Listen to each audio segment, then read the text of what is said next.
YCP అధినేత జగన్మోహన్ రెడ్డి తన party manifesto విడుదల చేశారు. ఈసారి వృద్ధాప్య పెన్షన్లు, రైతు భరోసా, ఆరోగ్యశ్రీ పరిధి విస్తరించడం, వాహన మిత్ర కింద తక్కువ వడ్డీకే రుణాలు, అమ్మఒడి, స్కిల్ హబ్ లాంటి వాటికి మాత్రమే నిధులు పెంచుతూ నిర్ణయం తీసుకున్నారు. ఈసారి స్కిల్ హబ్, వాహన మిత్ర రుణాలు రెండు కొత్త నిర్ణయాలు మాత్రమే తీసుకున్నారు. పాత పథకాలు యథావిధిగా ఫాలో అవుతామని ప్రకటించారు.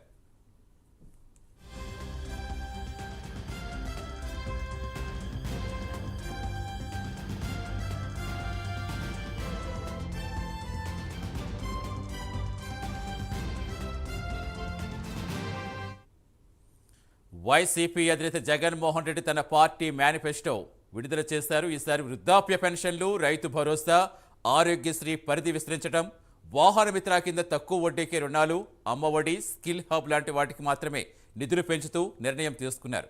ఇక పూర్తి డీటెయిల్స్ ఇచ్చేందుకు మా ఏపీ బ్యూరో చీఫ్ రాజు లైవ్లో జరుగుతున్నారు. రాజు, సో మొత్తంగా AP CM Jagan manifesto already వచ్చేస్తుంది. సో ఏంటి అసలు, అంటే ప్రజల్ని ఆకర్షించే విధంగా ఏమున్నాయనుకోవచ్చు? ఇప్పుడు ఈ పెంచిన ఎంతవరకు వారికి పార్టీకి సపోర్ట్ ఇస్తుంది అనుకోవచ్చు? అసలు ఏంటి మొత్తం ఓవరాల్గా ఎలా దీన్ని ఎక్స్ప్లెయిన్ చేసుకోవచ్చు?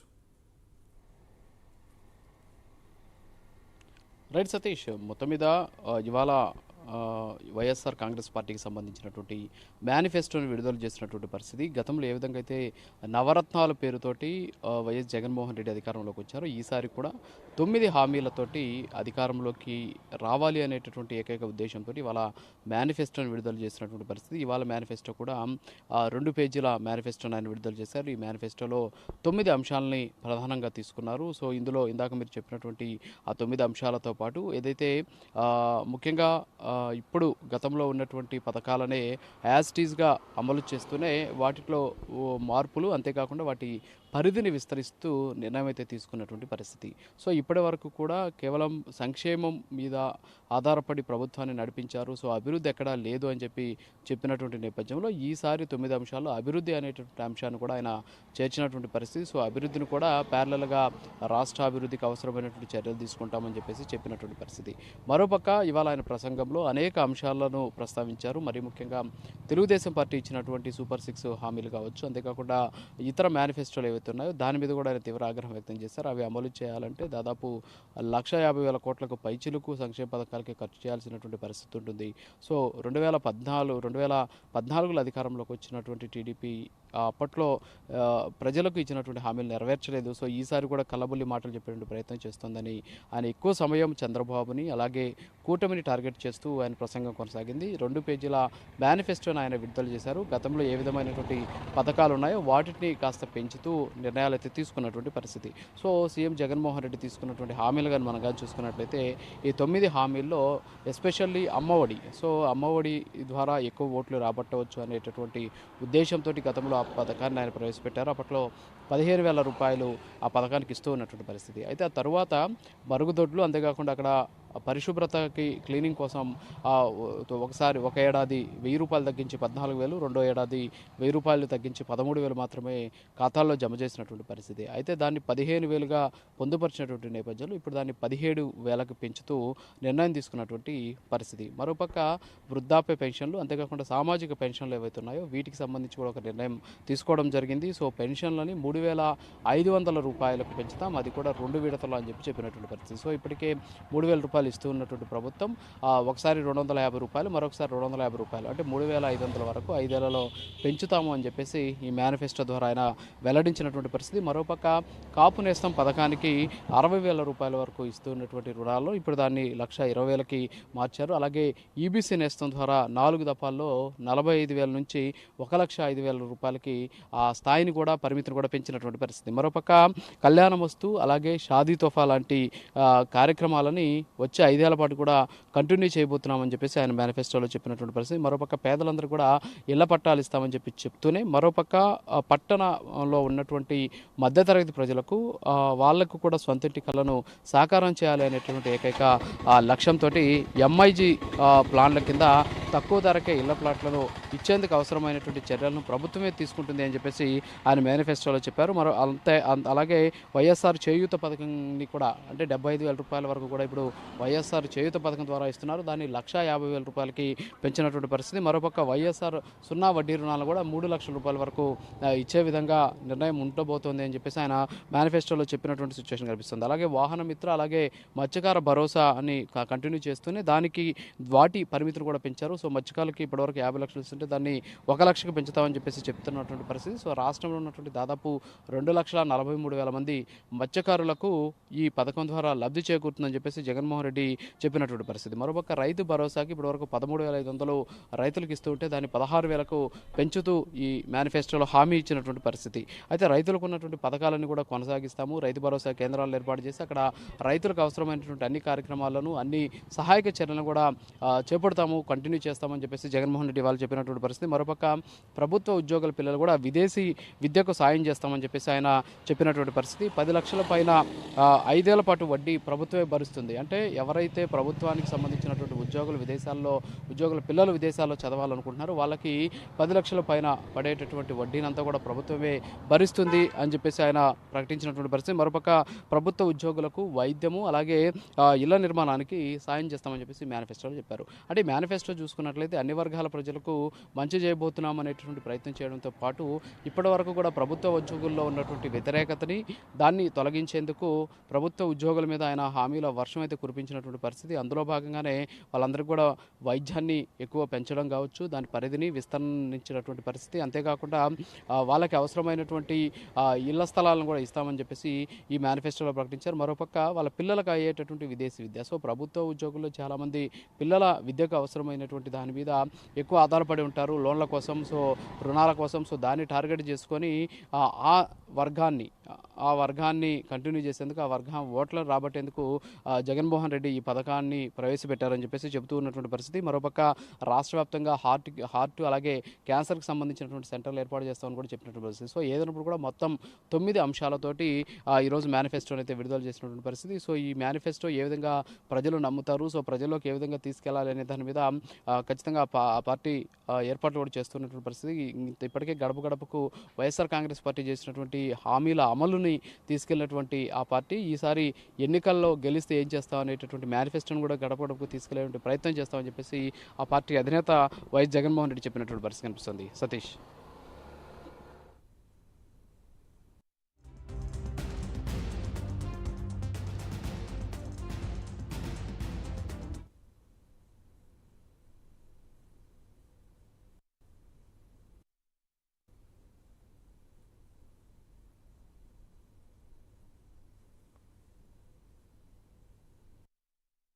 జగనన్న అమ్మఒడి అనేది పిల్లలకు సంబంధించింది కాబట్టి నాకు మనసుకు చాలా దగ్గర. ఇది ఇంతకుముందు 15,000 రూపాయలు ఉండేది అమ్మఒడి. 13,000 అక్క చెల్లెమ్మల చేతికి నేరుగా ఇచ్చే పరిస్థితి. మరో 2,000 వాళ్ళ స్కూలు బాగోగుల కోసం SMF, TMF, school maintenance fund, toilet maintenance fund కింద తల్లులకే ప్రశ్నించి హక్కు కల్పిస్తూ వాళ్ళ గవర్నమెంట్ బడుల స్కూల్స్ మెయింటెనెన్స్, టాయిలెట్ మెయింటెనెన్స్ కోసం 2,000 రూపాయలు వాళ్ళకు ప్రశ్నించే హక్కు కల్పిస్తూ వారి తరపున ఇచ్చే కార్యక్రమం. ఆ అమ్మఒడి 15,000 కాస్త 17,000కు పెంచుతా ఉన్నాం. తల్లి చేతికి నేరుగా 15,000 వస్తుంది. ఆ తర్వాత ఆ పిల్లలు వెళ్ళే గవర్నమెంట్ బడులు, ఆ స్కూల్స్లో ఉన్న టాయిలెట్ మెయింటెనెన్స్ కోసము, ఆ స్కూల్స్ మెయింటెనెన్స్ కోసము మరో 2,000 రూపాయలు ఆ తల్లి పేరుతో తల్లికి ప్రశ్నించే హక్కు కల్పిస్తూ మరో 2,000 రూపాయలు దానికోసం కేటాయిస్తూ మొత్తానికి అమ్మఒడి 17,000 రూపాయలు చేస్తూ తల్లి చేతికి 15,000 ఇవ్వడం జరుగుతుంది. స్కూల్స్ మెయింటెనెన్స్, టాయిలెట్స్ మెయింటెనెన్స్ కోసం 2,000 ఇవ్వడం జరుగుతుంది. జగనన్న ఎందుకు చెప్తా ఉన్నానంటే పెన్షన్ల పెంపు అనే కార్యక్రమం కూడా 3,500కు పెంచుతాం. 250 రూపాయలు పెరిగేది జనవరి 2028, ఇంకొక 250 రూపాయలు పెరిగేది జనవరి 2029. ఈ డేట్లతో సహా కూడా ఎందుకు చెప్తా ఉన్నాను అని అంటే కల్ముషం లేదు నాలో, అబద్ధం చెప్పదలుచుకోలేదు, మోసం చేయదలుచుకోలేదు. రాష్ట్ర వనరులు సపోర్ట్ చేయాలి. సపోర్ట్ చేయగలిగినప్పుడే పెన్షన్లు మనం ఇవ్వగలుగుతాం, ఇంత సొమ్ము ఖర్చు చేయగలుగుతాం. లేకపోతే చేయని కూడా చేయలేం. 250 రూపాయలు పెరిగింది అని అంటే దాదాపుగా దాని కాస్ట్ 2000 కోట్ల రూపాయలు పైచిలుకు పడుతుంది. మరో 250 కోట్లు పెరిగిందంటే దాని కాస్ట్ 4000 కోట్లకు పెరుగుతుంది సంవత్సరానికి, ప్రతి సంవత్సరం. ఎందుకు చెప్తా ఉన్నానంటే పెన్షన్ మేనిఫెస్టోలో ఈ 2008లో మనం చెప్పిన మేనిఫెస్టోలో రైతన్నలకు 50,000 రూపాయలు ఇస్తాము 5 సంవత్సరాలలో అని చెప్పి రైతన్నలకు 67,500 ఇవ్వగలిగాం దేవుడి దయతో. 13,500 రైతు భరోసాగా ఇస్తూ ఈసారి ఈ 13,500ను 16,000 రూపాయలకు పెంచి ఈ 5 సంవత్సరాలలో రైతన్నకు మరో 80,000 రూపాయలు ఇవ్వబోతా ఉన్నాం రైతు భరోసా అనే పథకం ద్వారా.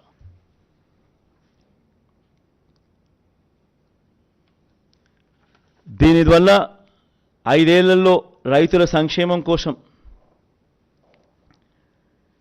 దాదాపుగా 53 లక్షల మంది రైతన్నలకు దీనివల్ల వైసీపీ అధినేత జగన్మోహన్ రెడ్డి తన పార్టీ మేనిఫెస్టోను విడుదల చేశారు. ఈసారి వృద్ధాప్య పెన్షన్లు, రైతు భరోసా, ఆరోగ్యశ్రీ పరిధిని విస్తరించడం, వాహన మిత్ర కింద తక్కువ వడ్డీకే రుణాలు, అమ్మఒడి, స్కిల్ హబ్ లాంటి వాటికి మాత్రమే నిధులు పెంచుతూ నిర్ణయం తీసుకున్నారు. ఈసారి స్కిల్ హబ్, వాహన మిత్ర రుణాలు అనే 2 కొత్త నిర్ణయాలు మాత్రమే తీసుకున్నారు. ఇక పాత పథకాలను యథావిధిగా ఫాలో అవుతామని ప్రకటించారు. ఇక ఇదే అంశంపై మరింత సమాచారాన్ని మా ప్రతినిధి రాజేష్ లైవ్ ద్వారా అందిస్తారు. రాజేష్, చెప్పండి, వైఎస్ జగన్మోహన్ రెడ్డి అయితే వైసీపీ మేనిఫెస్టోను అయితే విడుదల చేశారు. దీనికి సంబంధించిన అప్డేట్స్ ఏ విధంగా ఉన్నాయి? మాధురి, 2024 ఎన్నికలకు సంబంధించి మళ్ళీ అధికారంలోకి వస్తే వైఎస్ఆర్ కాంగ్రెస్ పార్టీ ఏ హామీలు నెరవేర్చబోతుందంటూ కూడా కొద్దిసేపటి క్రితం సీఎం జగన్మోహన్ రెడ్డి మేనిఫెస్టోను కూడా రిలీజ్ చేయడం జరిగింది. పూర్తిగా 2019లో అధికారంలోకి వచ్చిన తర్వాత ఏదైతే నవరత్న పథకాలు ఉన్నాయో ఆ నవరత్న పథకాలు కూడా దాదాపు 99% కూడా అమలు చేశామంటూ కూడా ఆయన చెప్పడం జరిగింది. పూర్తిగా కరోనా లాంటి క్లిష్ట సమయంలో కూడా ఎక్కడా కూడా సంక్షేమ పథకాలు ఆగకుండా పేదలకి అలాగే మధ్యతరగతి కుటుంబాలకి సంబంధించి కూడా పూర్తిగా నవరత్న పథకాలు అమలు చేశాము. దానికి సంబంధించి కరోనా లాంటి క్లిష్ట పరిస్థితుల్లో కూడా సాకులు చెప్పకుండా అమలు చేశాము అంటూ కూడా ఆయన ప్రజలకైతే వివరించే ప్రయత్నం చేశారు. 2019 నుంచి కూడా అధికారంలోకి వచ్చిన తర్వాత పూర్తిగా వైసీపీ చేసిన అభివృద్ధి కావచ్చు, నవరత్న పథకాల అమలు కావచ్చు, ఇలాంటి అంశాలన్నింటినీ కూడా వివరించే ప్రయత్నం అయితే చేశారు. ఇంకా దానికి ముందు కూడా 2014లో ఏదైతే ఎన్డీఏ కూటమి ఉందో ఆ కూటమికి సంబంధించి కూడా దాదాపు 650 హామీలను అప్పుడు చంద్రబాబు కావచ్చు, పవన్ కళ్యాణ్ అలాగే నరేంద్ర మోదీ ఫోటోలతో కూడా చంద్రబాబు సంతకంతో కూడా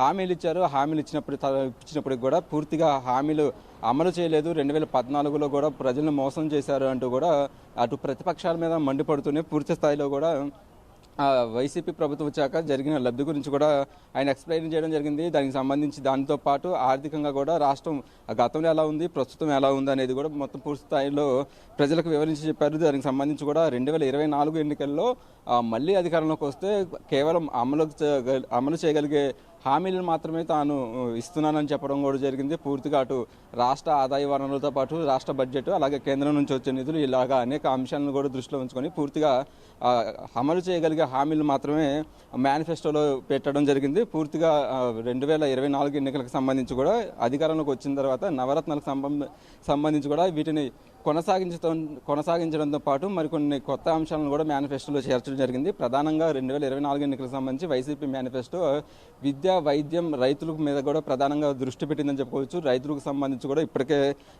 రైతు భరోసా 13,500 వస్తుంది. ఆ 13,500 కూడా 16,000కు పెంచడం జరిగింది. విడతల వారీగా కూడా సంవత్సరానికి 3 సార్లు ఇస్తామని కూడా సీఎం జగన్మోహన్ రెడ్డి రైతు భరోసాకు సంబంధించిన అమౌంట్ కూడా పెంచడం జరిగింది. ఇంకా దాంతోపాటు సబ్సిడీలు కావచ్చు, అటు పంటలకు సంబంధించిన గిట్టుబాటు ధరల విషయంలో కూడా పూర్తిగా రైతులకు అండగా ఉంటామంటూ కూడా ఆ రైతులకు అయితే ప్రాధాన్యత ఇచ్చిందని చెప్పుకోవచ్చు. దాని తర్వాత మహిళలకు సంబంధించి కూడా కొన్ని కీలక నిర్ణయాలు తీసుకుంది. ప్రస్తుతం ఆసరా, చేయూత, చేదోడు, కాపు నేస్తం, ఓబీసీ నేస్తం వంటి పథకాలను కూడా పూర్తి స్థాయిలో కొనసాగించి మరొక 5 ఏళ్ల పాటు కూడా ఈ పథకాలను కొనసాగించే విధంగా కూడా తమ మేనిఫెస్టోలో చెప్పడం జరిగింది. ఇక పూర్తిగా ఇళ్ల స్థలాలకు సంబంధించి ఇప్పటికే దాదాపు 31 లక్షల మందికి కూడా ఇళ్ల స్థలాలు ఇచ్చాము. దాదాపు 10 లక్షల మందికి ఈ ఇల్లు కూడా కంప్లీట్ చేశాము, 31 లక్షల మందికి ఇళ్ల స్థలాలు ఇస్తామంటూ కూడా పూర్తిగా చెప్పిన నేపథ్యంలో 2024 ఎన్నికల్లో అధికారంలోకి వస్తే తాము ఏం చేయబోతున్నాము అనేది కూడా పూర్తి క్లారిటీ అయితే ఇచ్చారు. ఇంకా ప్రధానంగా 2024 నుంచి పరిపాలన వైజాగ్ నుంచి ఉంటుంది, అమరావతిని శాసనసభ రాజధానిగా, కర్నూలు న్యాయ రాజధాని కూడా ఉంచుతామంటూ కూడా క్లారిటీగా చెప్పడం జరిగింది. దీనికి సంబంధించి కూడా రేపటి నుంచి సీఎం జగన్మోహన్ రెడ్డి ఈ మేనిఫెస్టో అంశాలను ప్రజలకు వివరించి ఎన్నికలకు వెళ్లనున్నారని చెప్పుకోవచ్చు. Madhuri. Right, thank you Rajesh.